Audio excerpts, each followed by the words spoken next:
And there shall be signs in the sun, and in the moon, and in the stars, and upon the earth distress of nations with perplexity, the sea and the waves roaring, men's hearts failing them for fear, and for looking after those things which are coming on the earth. For the powers of heaven shall be shaken. One man, one microphone, one mission, one message. True News, the only newscast reporting the countdown to the second coming of Jesus Christ. And now for the most powerful hour on radio, here is end-time newsman Rick Wiles.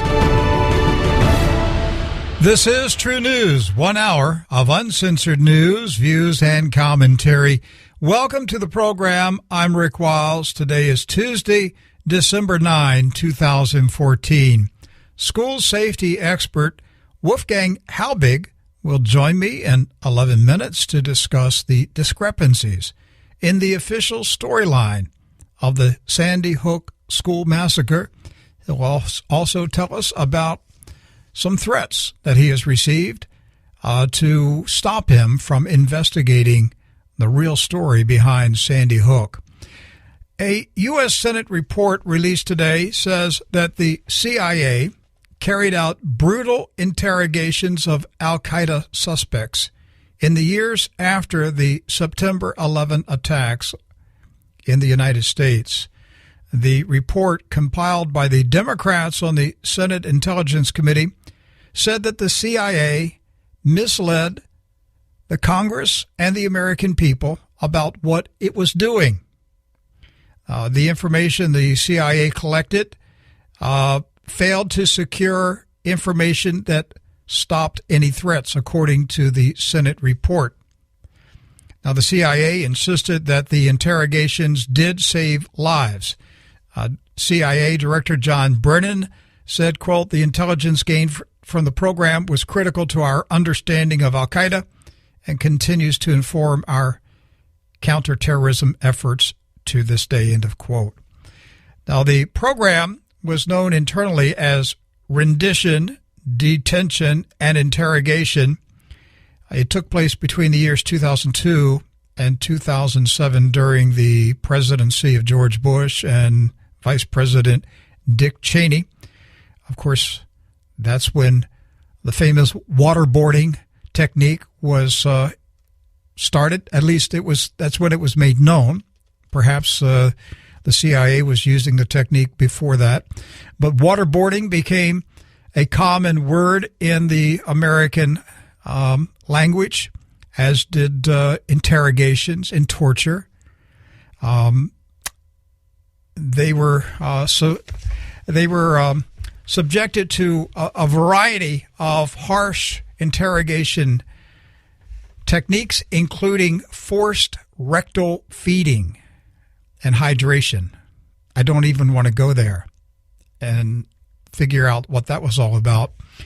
If you were a longtime listener of True News, if you go back to those days, I was as outspoken against George W. Bush and Dick Cheney as I am about Barack Obama.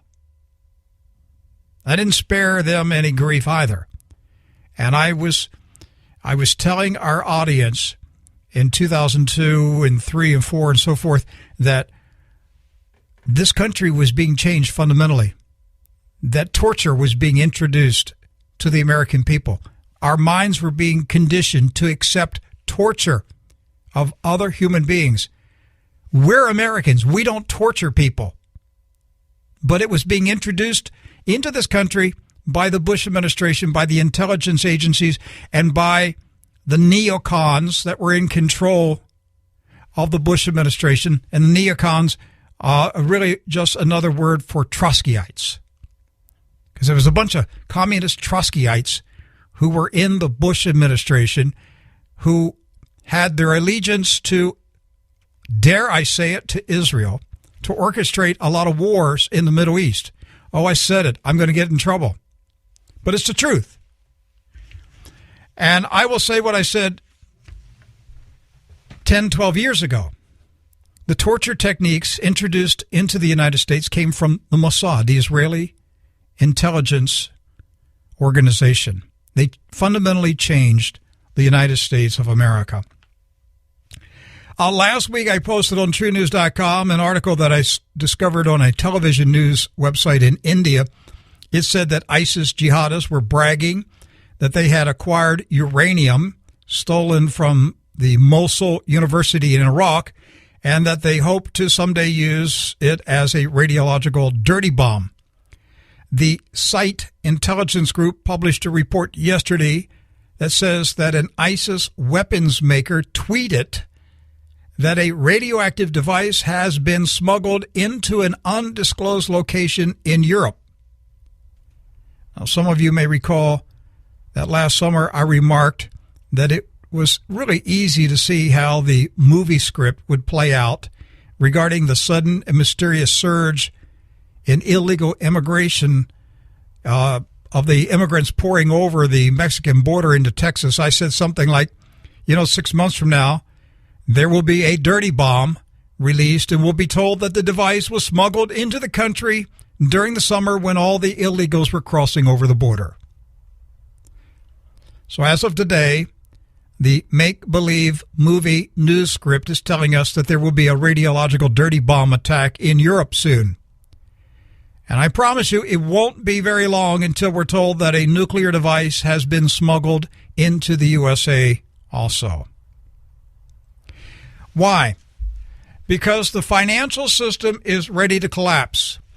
The international bankers, the synagogue of Satan, has stolen all of the money that they can possibly steal. They've raped, pillaged, and looted everything, and it's ready to collapse. And they're not going to take the blame for their thievery. They have to have a boogeyman. And we're being set up to be told, expect a radiological dirty bomb attack, expect a cyber attack, expect all of these things to come against the country's financial system, and that's what's going to bring it down. And that will give the people a boogeyman to hate. And I assure you, when the cyber attack comes, they're going to point their finger to Vladimir Putin and say he did it.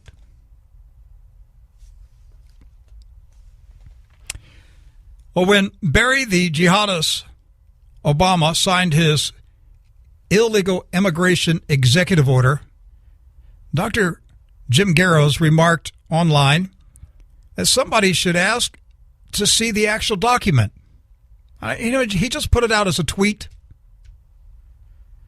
But WND.com writer Dr. Jerome Corsi picked up on the idea and took it a step farther.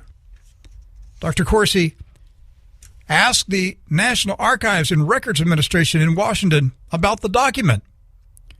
And a National Archives librarian, Jeffrey Hartley, told Dr. Corsi that no such document exists. Well, we all saw Barry Obama sign it in Las Vegas. It was national news. He went to Las Vegas and he signed the executive order in front of everybody. But the librarian at the National Archives in Washington said there is no such executive order. Maybe they filed it with his birth certificate.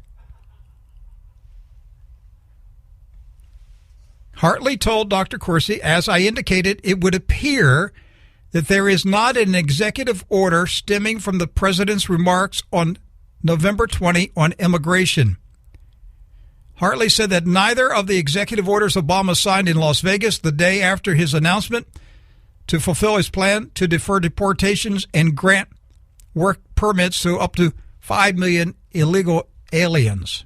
He said, quote, the only two documents that I have located are two presidential memorandum, which are available from the White House site. They can be found in the November 26 issue of the Federal Register. And those two documents were not the executive order granting amnesty. Well, you can't impeach or prosecute Barack Obama for an executive order he didn't sign. He simply pretended to sign it and then assumed that his cabinet would implement it, sight unseen. What he's really doing is he's setting up Jay Johnson, the Secretary of Homeland Security, who is a lawyer, who knows better. He's setting him up to be the fall guy. And I think that's the same thing that was happening over at the Pentagon with Chuck Hagel regarding the release of terrorists from Gitmo. I think Hagel was refusing to sign documents that Obama didn't have the nerve to sign, and that's why Hagel was fired. Senator Jeff Sessions said, I guess they just whispered in the ears of Jay Johnson over at Homeland Security, just put out a memo. That way we don't have to enforce the law. The Alabama senator said, what we have is the creation of a new alternative immigration system. And nothing is on paper. I'm Rick Wiles. You're listening to True News. When I come back, a former school safety instructor, consultant, will tell us why he does not believe the official story about the Sandy Hook shootings. You're listening to True News, the end-time newscast. Rick will return after this announcement.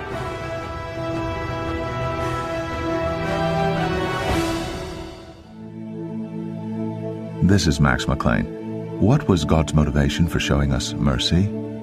Listen to the Bible from Ephesians 2. But because of his great love for us, God, who is rich in mercy, made us alive in Christ, even when we were dead in transgressions. It is by grace you have been saved. And God raised us up with Christ and seated us with him in the heavenly realms in Christ Jesus, in order that in the coming ages he might show the incomparable riches of his grace, expressed in his kindness to us in Christ Jesus. From Ephesians 2. Listen to the Bible. It's great for the soul. The Listener's Bible may be a great way to help you devote more time in God's Word. Now you can download the Bible directly to your computer. To hear more, go to radiobible.org. You're listening to True News. We are your spiritual no-dos to keep you awake in an age of deception. Jesus said, let no man deceive you. And I assure you, in today's world, there are multitudes of people aggressively working to deceive you and me. I want to read some recent news headlines. CBS News. We're at the tipping point on gun laws. Another CBS News headline. Sandy Hook educators fight to change gun laws. The Hartford Republican American newspaper headline, gun seizures increase as use of controversial state law spiked after Sandy Hook. The article said the use of the state's landmark gun seizure law spiked after the deadly school shooting in Newtown that claimed 26 lives. Police have obtained hundreds of court orders to seize firearms from individuals deemed a risk. The Post-Standard newspaper in Syracuse, New York, state identifies 278 mentally unstable people to lose their guns. The Middletown Press in Middletown, Connecticut, headline, use of Connecticut's gun seizure laws on the rise. Fox News, Buffalo, New York, to seize guns from families following owners' funerals. It said a plan by police in Buffalo, New York to begin confiscating the firearms of legal gun owners within days of their deaths is drawing fire from Second Amendment advocates. Buffalo Police Commissioner Daniel Dorinda said at a news conference that the department will be sending officers to collect guns that belong to pistol permit holders who had died so that the guns don't end up in the wrong hands. The department will cross-reference gun owner permits with death records, and the guns will be confiscated. Now, throughout the years of broadcasting, I have mentioned the 1933 fire that destroyed the German Reichstag. The building was where the German parliament convened. The fast-rising political star at that time, Adolf Hitler, made it very clear to the nation in early 1933 that he could not work with the parliament. That's because the Nazi Party was the largest bloc in the parliament, but it did not have enough seats to control the legislature. The Nazi National Socialist Party was in competition with the Social Democrats and the Communists for control of Germany during the Great Depression. Hitler got the upper hand on the night of February 27, 1933, when the Reichstag caught on fire and burned to the ground. The Nazis quickly blamed the fire on Hitler's political opponents, and Hitler was given emergency powers to deal with this act of domestic terrorism. And the rest is history. Are the American people being conditioned to surrender their rights and accept a fascist, socialist, communist-style government? This country and much of the world changed radically after September 11, 2001, with the attacks on the World Trade Center and the Pentagon. Are news events being manufactured? Are we unable to distinguish what is fake and what is real? Are actors and actresses being employed to take part in fake news events? My guest today believes that there is something very wrong with the official story regarding the Sandy Hook school shooting. Mr. Wolfgang Halbig has been employed throughout his life as a public safety officer. He was a Florida State Highway Patrol trooper, a school administrator, and a school public safety administrator. He was also the former executive director of the National Institute for School and Workplace Safety.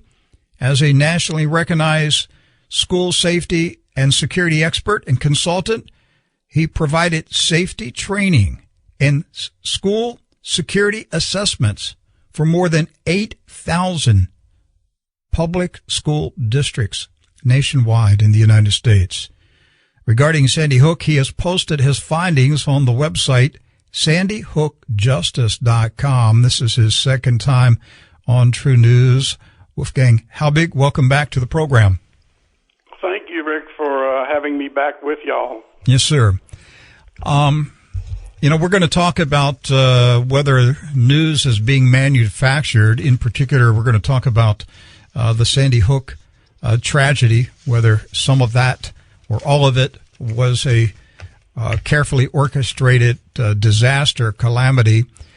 And but you have been on this story since Sandy Hook, and you have been relentless in your pursuit of the truth. And you've got credentials as a school safety consultant. Nobody can call you a wild conspiracy theorist. You are a professional consultant to school districts for school safety to prevent the very kind of things that happened at Sandy Hook. So you have pursued a lot of loose ends regarding the Sandy Hook story. Last month, something happened to you. Will you tell our audience what happened to you as you were driving? Well, what's really strange, that morning, actually it was a Sunday morning, I actually received a phone call, and I usually look at who's calling, and it was a blocked number. And it was a man, very nice, polite, but he said, Wolfgang, if you don't stop asking questions about Sandy Hook, something bad is going to happen to you. And we had a conversation, 30, 40 minutes. They said, Wolfgang, you're making many, many people angry by asking questions. And I said, well, those are such simple questions. Why would anybody be angry? We have a right to know the truth. And me as a national school safety consultant, I'm expected to tell school board members, school superintendents, and parents the truth when they're asking about Sandy Hook. There isn't a school district, private or parochial, in America today that wants to have a Sandy Hook in their community. So I got run off the road. I'm going to Olive Garden. I'm picking up food for my family, my grandkids, and, I live out in the country road. The next thing I know, I'm going 75 because I'm trying to get the food home, while it's still warm. And here comes a vehicle out of nowhere. And I'm telling you, they cut me off. They drove me down in the ditch. And I tell you what, to this day, I'm angry. All they're doing is making me more angry to work harder. Wolfgang, did that happen on the same day you received the phone call? Yes, it did. that morning I received a call, and, I get a lot of calls telling me that, I better quit. I mean, you remember they had two homicide investigators come to my home before Christmas, and they threatened me that if I didn't stop asking questions again about Sandy Hook, I was going to be arrested by the Connecticut State Police. And, Rick, I got to say this. I pray to God that I'm wrong. I do this for a living. The greatest honor that I have is when I get invited by school superintendents and school board members into their school district all across the country to help them develop their emergency management plans and train all of their teachers and staff. That is the greatest honor that I have. It's my life's work. And now they're coming after me for what? Asking simple questions? Well, I know the feeling. I've had my share of strange things going on here at our office throughout this year. But, Rick, this has destroyed my family. I mean, they're attacking my family. They're contacting my wife at her work. She's a director of technology. I mean, they're attacking me why? You mean your wife is getting calls at work? Oh, absolutely. What are the calls? They're attacking. I've got two sons. What are the callers saying to your wife? Well, basically that I'm a fraud, I'm a scammer, that I'm a liar. I mean, they're calling me a Zionist, a Mossad agent. I mean, you name it, and I have been called it. And, I'm 68 years old. I think I've helped a lot of people in my lifetime, and all I want, simple answers to simple questions, and, Rick, I'll go away. All right. Now, for listeners who don't know anything about what you're talking about, let's take the next 10 minutes and summarize what are the inconsistencies in the official Sandy Hook story that bother you as a school safety consultant. Well, you remember, you have to go back to December 14th, 2012, and all your listeners need to somehow try to focus as to what were they doing? How did they hear about the news? I mean, I was outside, and I came in, and I saw the breaking news, shots fired at an elementary school. Being a national school safety consultant, I mean, I was glued to the television. I was switching channels. I wanted to hear everything I could because that's what I do for a living. And I was stunned that somebody would go in and shoot children and teachers. That's just unbelievable in America. Who would shoot children? And then, about 3-4 days later, I kept watching the news. Rick, I actually made a generous donation to United Way Western Connecticut because I felt the heartache and pain that those people must be suffering. I send money to United Way. And then another week later, here's where it caught my attention. I train people on active shooters and emergency response when there are mass casualties. No trauma helicopters.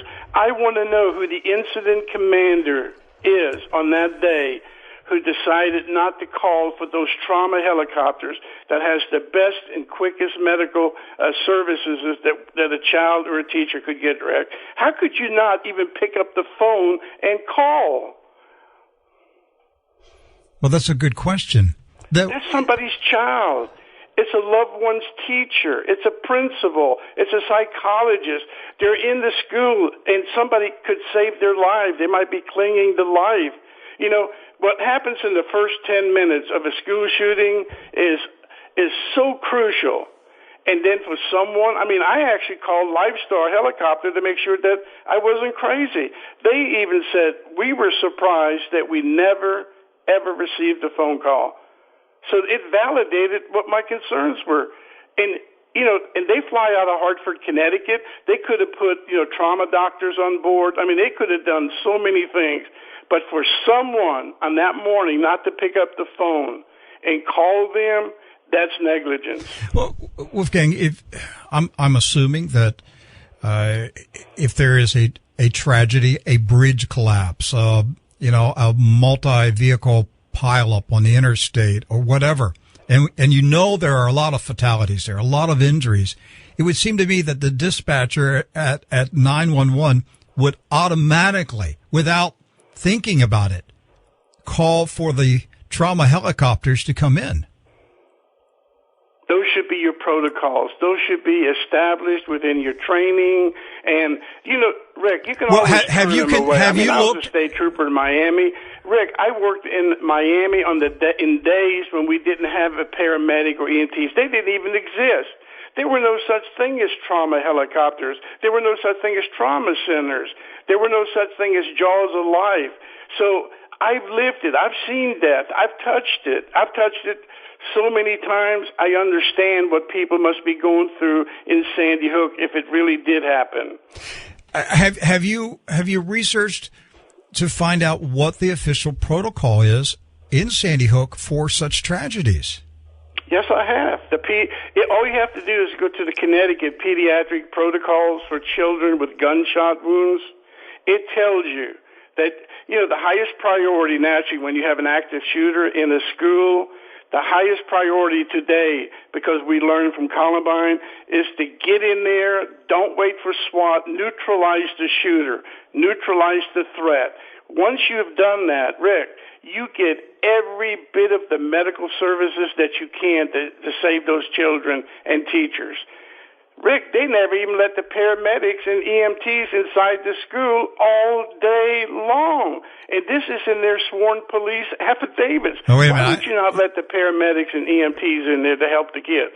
All right. I wonder, this has to be restated for people who are hearing this for the first time, because I've heard you say this in the past, and it's a shocking statement. The emergency responders, the paramedics, were never allowed in the school throughout the entire day. Is that what you're saying? Yes, I am. And please, it's not what I'm just saying. It's actually, I'm saying it off their sworn police affidavits that are written both by the paramedics and EMTs, both by law enforcement. They were never, ever allowed inside the school. All right. Now, I just read a few minutes ago, before walking into the studio, a Connecticut news report. I think it was CBS News. CBS News, because CBS News is using Sandy Hook this week to push for gun laws. And the CBS News article said they've got a photograph, and they mentioned the name of the Catholic priest who was called immediately to come to the school and say last rites over the dead bodies. But you're telling me they never allowed the paramedics into the school? Absolutely. With certainty. Not one paramedic, not one EMT that responded that morning to help children, save children, were ever allowed. And you talk about Monsignor Bob Wise? Yes. Now, he states that 10 of those children were part of his church. Now, do you know he's at the front end? Remember, this is their statements, not Wolfgang just saying it. But in their statement, this Catholic priest who has 10 children inside that school does not enter Sandy Hook anytime. He was even asked, do you want to say last rites? Do you want to say blessings? He did not go in there. What he says in his national television interview when he's at the Catholic Church conference, he's at the podium saying this. This is unbelievable. Well, I didn't go inside because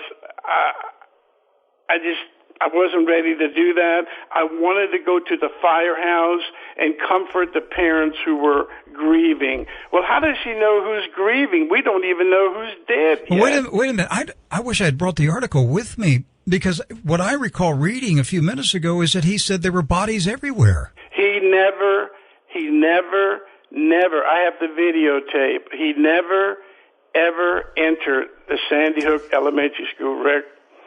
And I can't believe that. I'm a Catholic. During Vietnam, we had, our ministers and priests. I mean, they saw so many people dead, and they gave last rites. Here he is at the front entrance and doesn't go in to give last rites or to bless the children that belong to his parish. That's unheard of. All right, here's another one. This is from the CBS article this week. The shooter went into 2 first-grade classrooms. Carol Wexler's second-grade classroom was directly across the hall. For her, there was no turning off the sounds only feet away. Wexler said, I haven't told this story. I think this is a very difficult conversation to have just because of what it brings up for me. Now listen to this, Wolfgang. 5 minutes. That's how long it took the gunman to fire 154 shots, the last to take his own life. Vergala said this. When I gave the report to the police, I said, half hour, 45 minutes, said Vergala. It seemed to go on forever. I heard every one of those 154 shots. It went on forever. So this person, Vergala, in the official report, said that the shooting lasted 30 to 45 minutes, now telling CBS News 5 minutes. It was over. If you read all, I have spent, because I'm being accused of being a fraud and a scam, I really want to do my due diligence and making sure that I only speak about the facts. So I look at police statements, and they state in their reports it was over within 8 to 10 minutes from the time the first shot was ever fired, which brings to the next question. Who declared all of those children and staff legally dead within 8 to 10 minutes? When in Connecticut, only a licensed doctor can do that. And what type of weapon was used to fire 154 rounds in 8 minutes? Well, remember, I liked what you said at the very beginning of the show, how the national news media manipulates the coverages. I think the national news media is part of this conspiracy, because you can hear the anchors on NBC, ABC stating that only 4 handguns were used inside the Sandy Hook school. And then you turn around, you listen to the medical examiner. He states that they were all shot with an AR-15. So who do you believe? The medical examiner? The national news? Where did the national news get their story? Where do the anchors of the national news media hear that there were only 4 handguns and handguns alone? And what weapon was found in Lanza's trunk of his vehicle? Well, they say it was a shotgun. And a shotgun only. But again, you've got news anchors coming out saying there was only handguns. Then you have other news anchors who say, well, there were only 2 handguns. There is so much misinformation. This one that really gets me, Rick, and I've got the videos. You have a professional national news correspondent who says the shooter was a disgruntled worker who was fired that morning, so he shot and killed all of those children and shot his mother, who was a kindergarten teacher. Now, how did they get that story? Rick, how do you go on national television and misinform and inflict emotional distress on innocent people all across America without having the facts? Explain the point you're making on this. Well, how do you go on? How do you, as a responsible national news media, create panic and fear by misinformation? How do you say that the mother is a teacher when you really don't know? How do you say only handguns were used? How do you say that it was a disgruntled employee that was fired this morning whose mother is a teacher? Rick, how do they get that information? And it was talked about all day long. So what they did, by using that, they hooked the viewer. I was hooked. Rick, I was sold. I was sold hook, line, and sinker. My stomach was sick. It was turning. People were calling me from all over the country asking me, what do you think the motive is? I mean, they had me hooked, and they had me sold. It took me a week to figure it out. By using extremely disturbing images, verbal images. Oh, absolutely. Now, one of the big things that they hooked you on, and this is the national news media. I think they're part of the conspiracy. Now, think about this, and people have forgotten, I'm sure, but you have a police dispatcher for the Newtown Police Department state at 9:39:18. A teacher just reported seeing 2 shadows running behind the school by the gym. Well, that in itself, that statement on national news media, it's got you hooked. I mean, you got kids who've been shot, they're seriously injured, clinging to life. Now we got shooters running behind the gym. Everybody, I mean, listen, I'm one of them. I'm watching this thing. I want to see where the shooters are. I want to see them catch them. And the next thing you know, the national news media, through a helicopter footage, show these people running up into the woods. Do you remember that scene with all the policemen chasing each other into the woods? Mm-hmm. Well, Rick, that wasn't shot till 12:23 in the afternoon. And when did the shooting start? 9:35. Why would you have a chase in the woods at 12:23? And the only reason I have that information, Rick, is because Connecticut State Troopers trusted me. They were in my training program in 2002. They said, Wolfgang, let me show you the timeline. Here's the helicopter footage.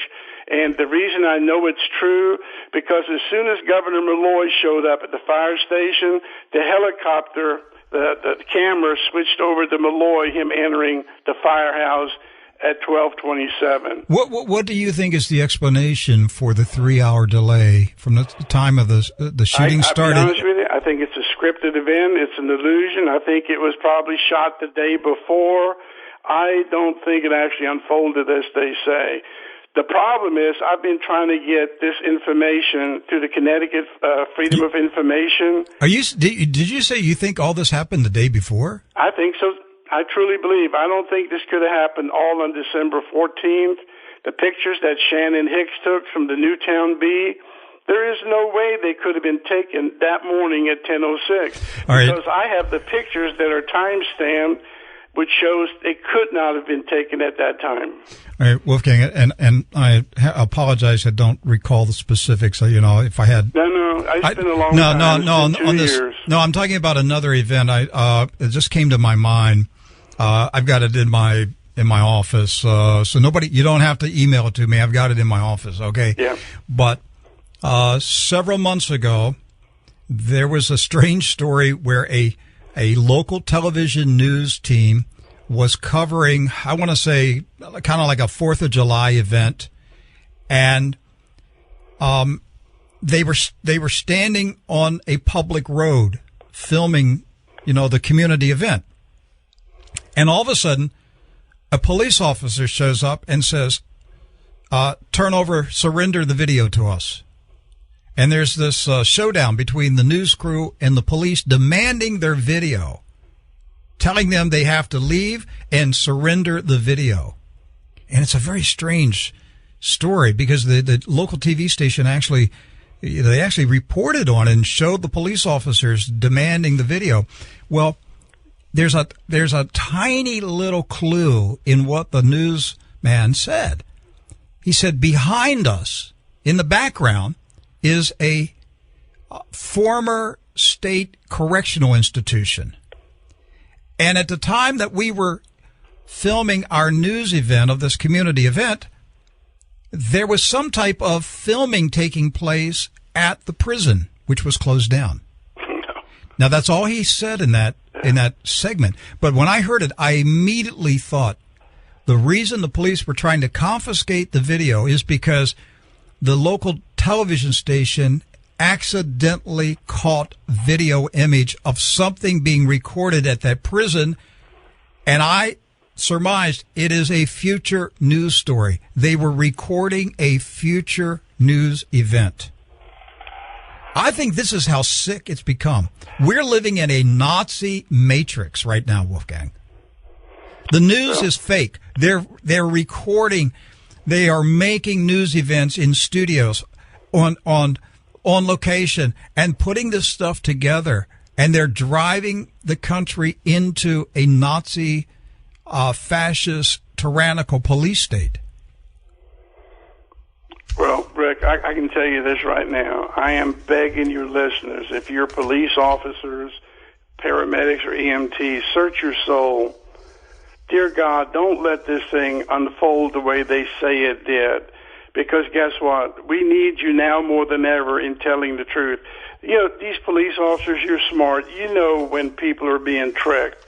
And I actually flew up to Long Island here a couple of weeks ago, and I did a presentation to about 200 people. Half of the people in the audience were NYPD police officers, paramedics. And we spoke for over 3.5 hours. I didn't leave there until almost midnight. And they're trying to find, how do we answer this? How do we find the solutions? We believe you. We believe in the information that you shared. I actually showed them the videos that we're talking about.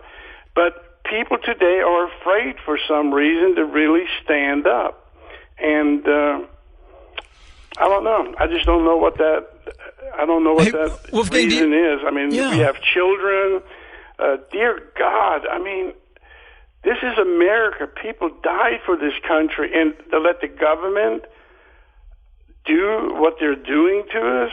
Now, I can't. Well, Hitler did this stuff in the 30s. I mean, that was amateur stuff to what they can do now. Oh, absolutely. Do you know about this? I just saw this today. Newtown, the city of Newtown, has taken possession of the colonial-style home where school shooter Adam Lanza lived with his mother in a deal with a bank that prepared the house by, listen to this, by removing and incinerating all personal effects. The Newtown Legislative Council voted unanimously Wednesday night to accept the house at no cost. The appraised value was $523,620. And then it says here, the future of the house and property will be decided later. Several residents said the home should be demolished. One resident said putting the house on the market might have drawn conspiracy theorists. So the city now owns Adam Lanza's mother's house.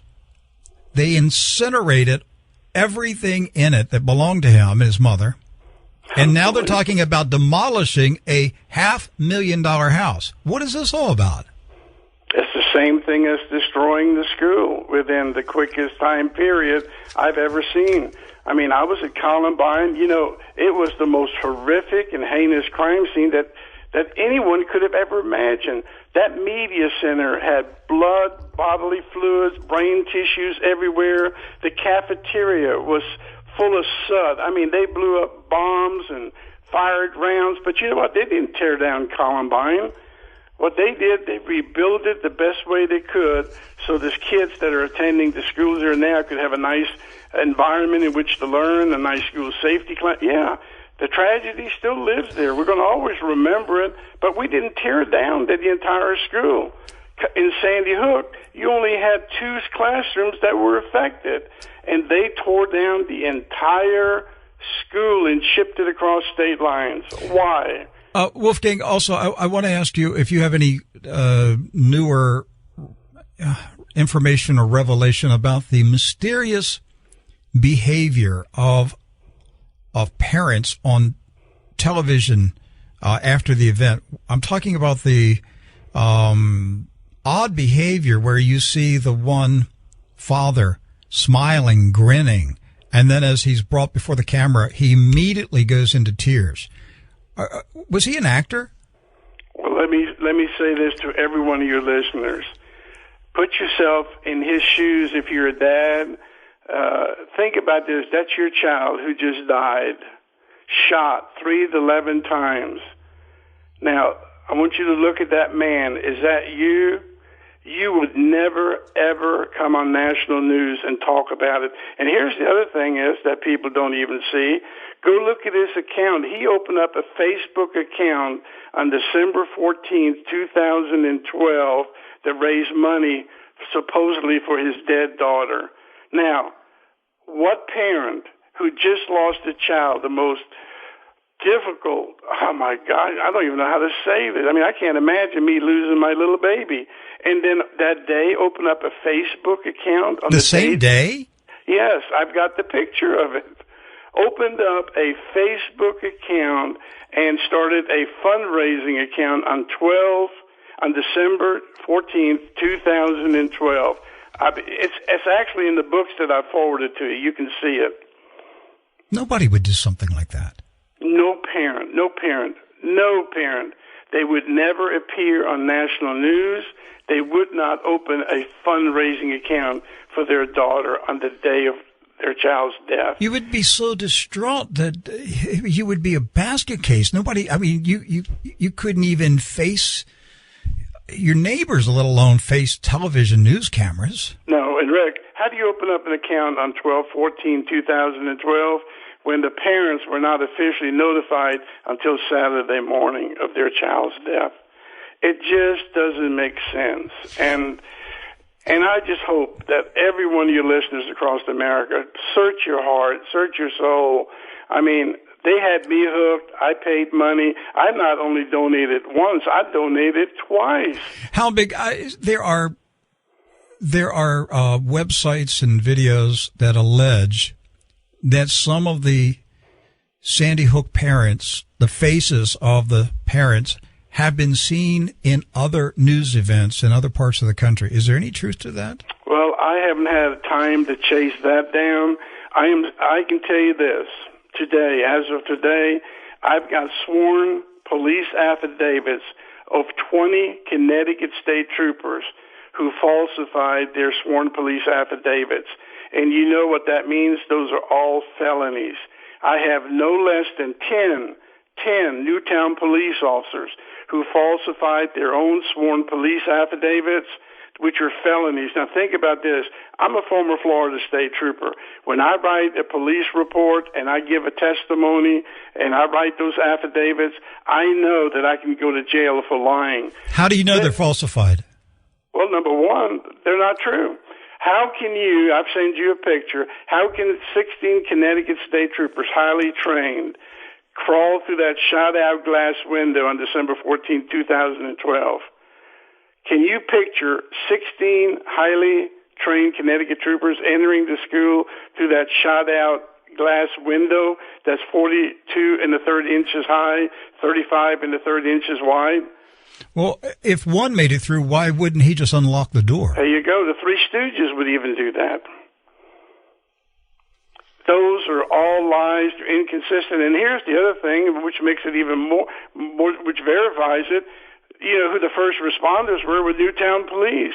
Not one Newtown police officer, when they first arrived on the scene, entered the school through the shot-out glass window. So why would the Connecticut State Police? See what it is? They each have their own scripts, and they don't match. So the window was shot out by Lanza? Supposedly Adam Lanza, correct. And so 16 state troopers went through that hole. Absolutely. But none of them, sergeants, SWAT team members. Now, and none of them said the door is right here beside the window. Let's just unlock the door and let everybody in. Oh yeah. Well, some of them you'll say that we try to, go through the door, but the door was locked, so we went through the shot-out glass window. But the question that somebody should ask: how did the Newtown police officers get in? Are you ready, Rick? The side door was wide open to the boiler room. So why didn't they go into the boiler room when they came 10 minutes after Newtown had already arrived? Who had locked the front door? Well, nobody knows as of today. It has to be hand-locked, and nobody knows, or any statements. The custodian doesn't even say, I personally locked the front door at 9:30.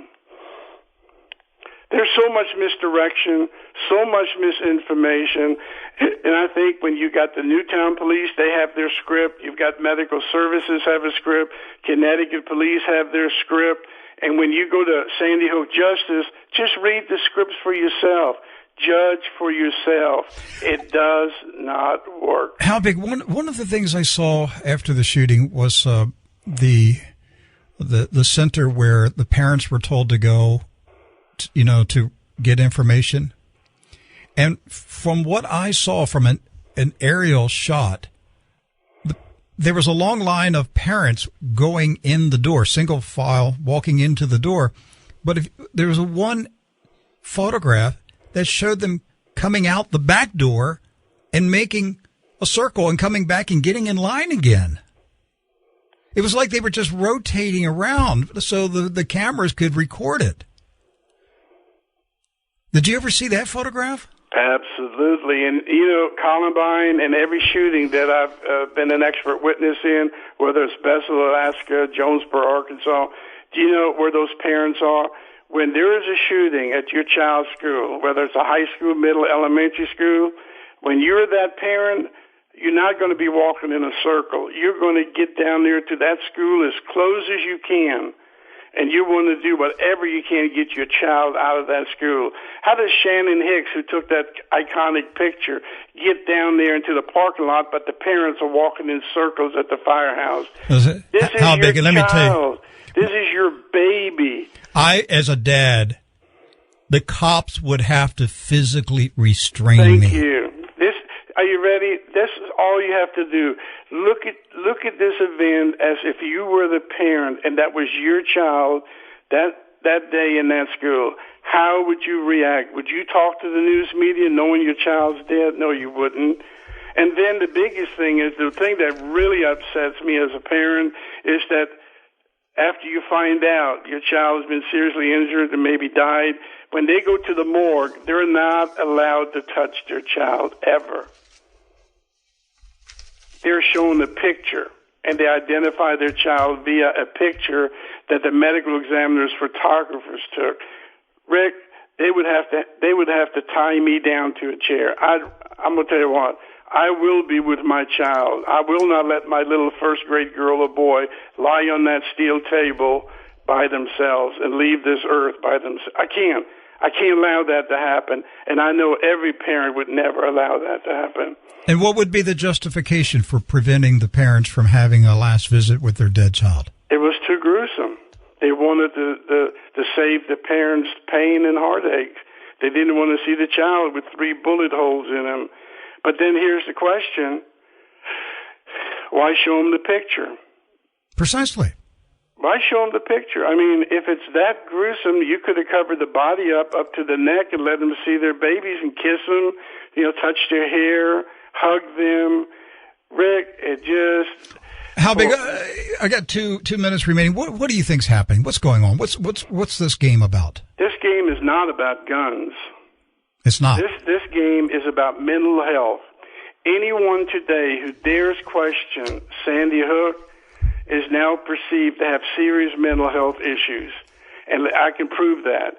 Connecticut has just passed a law. Now, you're not going to believe this one, and parents, you better wake up. It's a movement that's going to come across the country.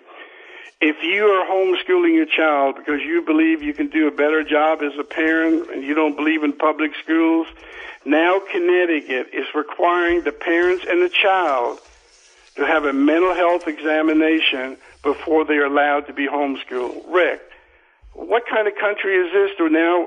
This is a law in Connecticut? It's all in Connecticut.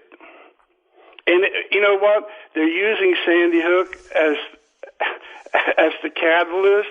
And if they've already passed the gun laws in Connecticut, now they've passed a mental health law that if you want to homeschool your child, you can't do it unless they have a complete mental health examination.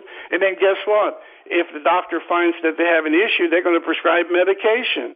This is a movement that's coming from Connecticut across the country, and parents, grandparents, you better wake up. It's going to happen in your community, and don't let it happen. Wolfgang, what was one of the favorite tactics of the communists in the Soviet Union? If you opposed the government, you were taken to the mental institution. Absolutely. You were branded as a nut. Are you ready? And that's what's happening with the guns. In New York just recently, now they're saying, well, Adam Heller, who was a teacher in New York, he was questioning Sandy Hook as I was. So they found out he was a gun owner. They went to his house and tried to take his gun away. And they put him in a mental hospital for 12 days and lost his teaching job. This is mind control. It's mental health issues. And everybody thought it was guns. No, it's mental health. No, it's beyond mental health. The end game is control of the mind. Control of the mind. Absolutely, Rick. I'm glad you said that. That's what it's all about, to control the thinking of 300 million people and eventually the world. That they use these tactics. No, and the government knows what. We've got the people in America watching the national news. It's already pre-made.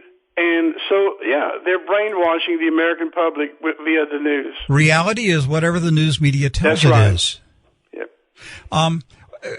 Going back to Adam Lanza, he was a frail, autistic young man. you were a state trooper. Let me ask you, with 2 handguns, could you fire 154 rounds in 8 minutes? No, I could not. Remember, you have to change clips. That's what I'm saying. How you were a state trooper, and you're telling me you couldn't fire 154 rounds in 8 minutes? No, I cannot. But Adam Lanza, a frail young man, could do it. Rick, it's not just that I can't fire 154 rounds. It's I can't fire 154 rounds and have a 99.6% accuracy in shooting all those children dead. And is there any evidence that Adam Lanza was going to gun shooting ranges and honing his accuracy? None whatsoever. None whatsoever. And, you know, if the guns weren't even registered. Nobody can find the history of the guns. And be honest with you, in my opinion, until they answer those questions, simple questions like we talked about earlier, I don't even believe Adam Lanza existed. Here's the next one. I'm going to leave you with this. You don't believe there was an Adam Lanza? I don't believe there's an Adam Lanza, and let me tell you why. As a former Florida State Trooper and U.S. Customs agent, one of our best techniques about finding evidence is fingerprints. Do you know in that gun report, do you know they did not take any fingerprints out of the car, off of the guns, off of the doorknobs, in the school, at Lanza's home? I mean, they never fingerprinted his house to find out if he actually lived there. And now they're going to burn the house down. Fingerprints is one of the most reliable, and all they did is DNA. Now, who made that decision? Amazing. Why not fingerprints? Okay, folks, if you want to learn more about the Sandy Hook story, Wolfgang's website is sandyhookjustice.com. And Rick, we need some help. If people would consider donating a quarter, I'd rather have 1 million people donating a quarter to help with our legal funds. This will not ever get solved until we take them to court. I cannot wait to take the first deposition, because that's how we're going to solve Sandy Hook. It's a game changer for America. What is going to be the basis of your lawsuit? What are you going to charge? Inflicting emotional distress, creating panic and fear, conspiracy. Remember, when 2 or more people conspire, it can be a civil tort, it can be a criminal tort, but I've got 4 attorneys that have volunteered their time. They've already researched it. And let me tell you, when you take Newtown Police, the Newtown School Board, Connecticut State Police, the medical examiner, none of their reports, you got to remember this too, they've already committed felonies in lying in their sworn police affidavits. It should warrant a grand jury investigation. It should warrant Congress to open up an investigation into the Sandy Hook school shooting. And you know what? Nobody wants to do anything. So we're going to take them to court, and we're going to take depositions. All right. My guest, Wolfgang Halbig. Again, the website, sandyhookjustice.com. All right, Wolfgang, you take care of yourself. I thank you very much. Thank you, sir. Hey, in the closing minute, I want to put out an appeal from my daughter, Carissa Washburn, in Ecuador. I haven't said anything for a few days per her request, but she did email me minutes before I came into the studio to do today's program, and she said, Dad, would you please tell the TrueNews audience to pray and intercede more than ever for us over the next 24 hours. I can't go into detail, but I would tell you this. I think it's a spiritual showdown that's happening, and they're at a point where they're going to get a breakthrough or the enemy is going to prevail. We know that Jesus Christ will prevail, and those children will be set free. In the final days of 2014, we ask for your financial support for this ministry. Thank you so much.